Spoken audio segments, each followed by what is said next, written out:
কোরআন শরীফে আছে যত লোক জাহান্নামে যাবে, আল্লাহর কসম ভাইয়া শোনো, যত লোককে আল্লাহ জাহান্নামে ফেলবে, আল্লাহ কোরআনে স্পষ্ট বলছে সবগুলোর পরিচয় হলো উলাইকা হুমুল গাফিলুন, এগুলো গাফিল। কোরআন শরীফের আয়াত, উলাইকা হুমুল গাফিল ওয়ালাকাদ যারানা লিজাহান্নামা কাসীরাম মিনাল জিন্নি ওয়াল ইনস। আমি অসংখ্য অগণিত জিন আর মানুষ দিয়ে জাহান্নামকে পূর্ণ করব। আল্লাহ বলেন এই সবগুলো নাফরমানের পরিচয় উলাইকা হুমুল গাফিল। এরা গাফিল, এরা গাফিল ছিল, খামখেয়ালি করছে, খামখেয়ালি। আমি নয়তো হায়াত দিয়েছি। আওয়ালাম নুআম্মিরকুম মা ইয়াতাযাক্কারু ফীহি মান তাযাক্কারা। আল্লাহ তাআলা জাহান্নামীকে বলবে, এই জাহান্নামী বান্দা, মনে তো করো যেটুকু হায়াত দিলে আমার বন্দিগি করতে পারতাম, এটুকু হায়াত, এটুকু সময় আমি তো তোমাকে দিয়েছি না। তুমি বলো কোন সময়টা, কোন সুযোগটা আমি দেই নাই বান্দা, বলো বলো বান্দা। 1টা বাজে জোহরের আজান হইছে, 3:45 বাজে আসরের আজান হইছে, 3.5 ঘন্টা তো 12 রাকাত বা 10 রাকাত জোহরের নামাজ পড়তে কি 3.5 ঘন্টা লাগে? বলেন তাইলে তাইলে যুবক কেন নামাজ পড়লাম? তুমি কি হায়াত পাও নাই? তুমি কি সুযোগ পাও নাই? 4 রাকাত ফজরের নামাজ পড়তে কি 1 ঘন্টা সময় লাগে? তো আল্লাহ তাআলা কি সময় দেয় নাই? আল্লাহ কি হায়াত দিল না? কেন না ফরমানি করল? বন্ধু আমার, আল্লাহ বলবেন এই কথা, আওয়ালাম নুআম্মিরকুম, বলো বান্দা, আমি কি তোমাকে হায়াত দেইনি? আমি কি তোমাকে সময় দেই নাই? কোরআন শরীফে আছে আল্লাহ বলছেন এটা। কোরআন শরীফে আছে আল্লাহ বলছেন জাহান্নামী চিৎকার করবে আর বলবে, আল্লাহ একটু সময় দেন, একটু বিরতি দেন, 1টা মিনিট কদ্দুর আমারে জিরাইতে দেন, আমি পারতেছি না মালিক, আগুন, এই মালিক আমার শরীরটা জ্বলা পুরা ছাই হয়ে গেছে, আমি আর পারছি না মাওলা, আমার একটু বিরতি দেন, 10টা মিনিট কদ্দুর বিরতি দেন, এই আগুন আমি সইতে পারছি না। আল্লাহ তাআলা বলবেন লা ইউফাত্তারু আনহু, না নাফরমান 1 সেকেন্ডের বিরতি মিলবে না।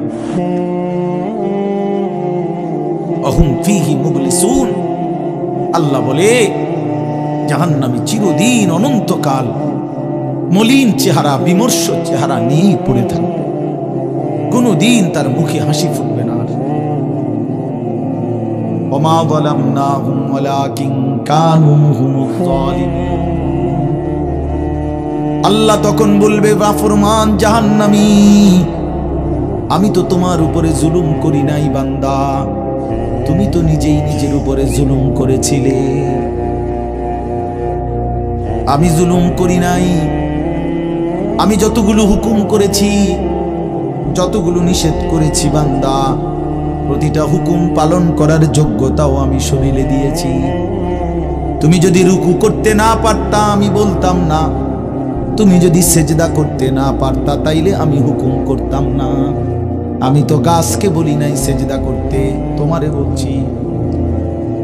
আমি তো মাছকে বলি নাই সেজদা করতে, তোমাকে বলেছি, কারণ তোমাকে তো যোগ্যতাও দিয়েছি।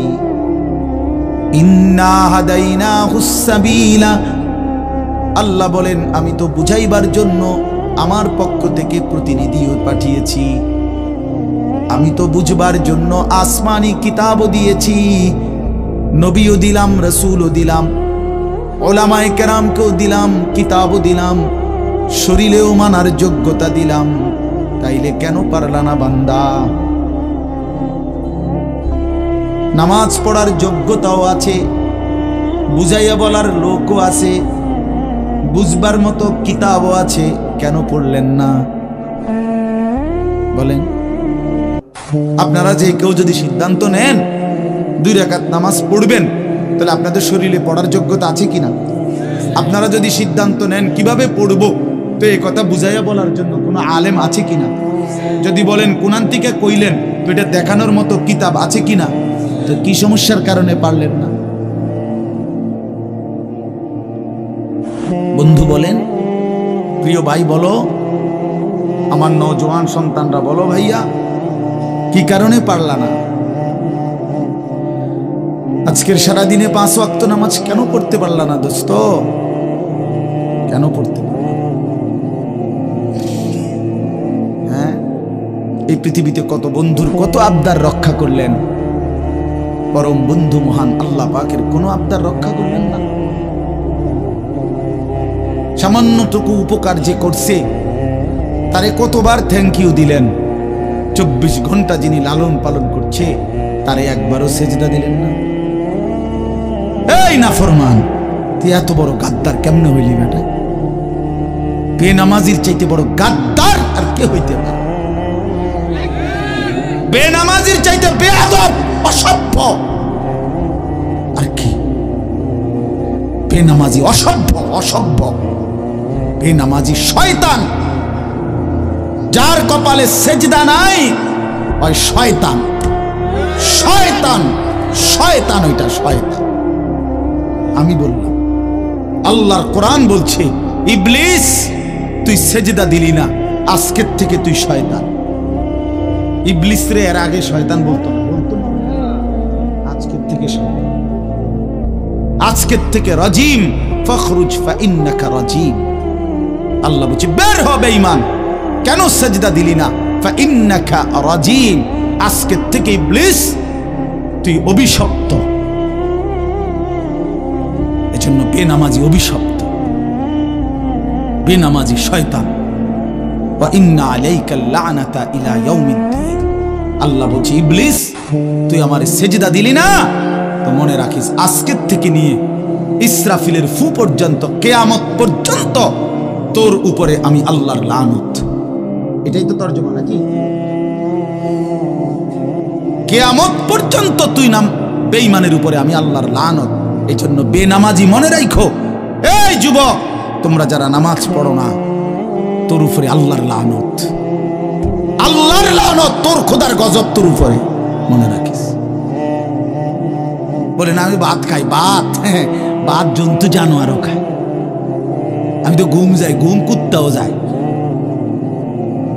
কুকুরও খায়, কুকুরও পেশাব পায়খানা করে, কুকুরেরও যৌন চাহিদা পূরণ হয়, এই জন্য কুকুরেরও বাচ্চা কাচ্চা হয়। এটা কোনো অবাক কিছু না। আপনি ভাত কতটি খান আর ঘুম যান আর পেশাব পায়খানা করেন আর লজ্জাস্থানের চাহিদা পূরণ করেন, এরই নাম যদি জীবন হতো, তাই জানোয়ারের সাথে তফাৎ কি? বলেন না কেন? জন্তু জানোয়ারের সাথে আমাদের জিন্দেগির তফাৎ কোথায় ভাইয়া? কি ব্যস্ততায় পড়ে গেলেন এই বাবারা, বন্ধুরা আমার, কি ব্যস্ততায় মালিককে সেজদা দিতে পারলেন না? মা সালাকাকুম ফি সাকার ক্বালু লাম নাকু মিনাল মুসাল্লিন। আল্লাহর ফেরেশতা জাহান্নামীকে বলবে, হে জাহান্নামী বেঈমান, কে তোকে জাহান্নামে কেন নিয়ে আসলো? কেন আসলি জাহান্নামে? বন্ধু আমার শোনো বন্ধু, আল্লাহর কোরআনে আল্লাহ বলেন জাহান্নামী বলবে ক্বালু লাম নাকু মিনাল মুসাল্লিন, ফেরেশতা ভাইয়া কারণ আমি নামাজি ছিলাম না, এজন্য জাহান্নামী হলাম। ওয়াইলুন ইয়াওমাইদিল লিল মুকাদ্দিবিন ওয়া ইযা কিলা লাহুম ইরকাউ লা ইয়ারকাউন।